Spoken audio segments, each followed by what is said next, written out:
NT Ramarao విగ్రహాన్ని పెడితే వ్యతిరేకిస్తున్నా, బరాబర్ వ్యతిరేకిస్తా. నువ్వు ఎప్పుడు నన్ను మూసిలేసి బొంద పెడతావో రేవంత్ రెడ్డి, పృథ్వీరాజ్ నీ గురించి వెయిట్ చేస్తున్నాడు. ఇడా తెలంగాణ కడుతున్నా, నిలబడతా.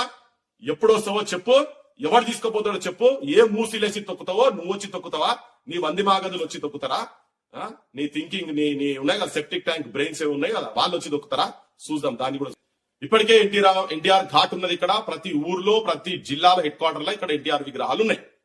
మా విగ్రహాలు, మా చెన్నారెడ్డి విగ్రహాలు, మా పివి నరసింహారావు విగ్రహాలు ఎక్కడ కూడా మీ ఆంధ్ర ప్రాంతంలో లేవు.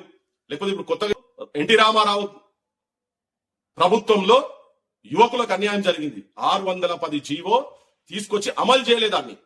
58,000 ఉద్యోగాలు అప్పటికే 86-87 సంవత్సరంలోనే ఆంధ్ర ప్రాంతం వాళ్ళు ఇక్కడ ఇల్లీగల్ గా వచ్చి ఇక్కడ తిష్ట వేసి కూర్చున్నారు. వీళ్ళందరినీ అక్కడ పంపించాలి, అవసరమైతే ఖాళీ లేకుండా సూపర్ న్యూమర్ పోస్టులు క్రియేట్ చేసిన కానీ ఆంధ్ర ప్రాంతానికి పంపించాలని చెప్పని అప్పుడు ఆ జీవో తీస్తే ఆ జీవో అమలు చేయలేదు.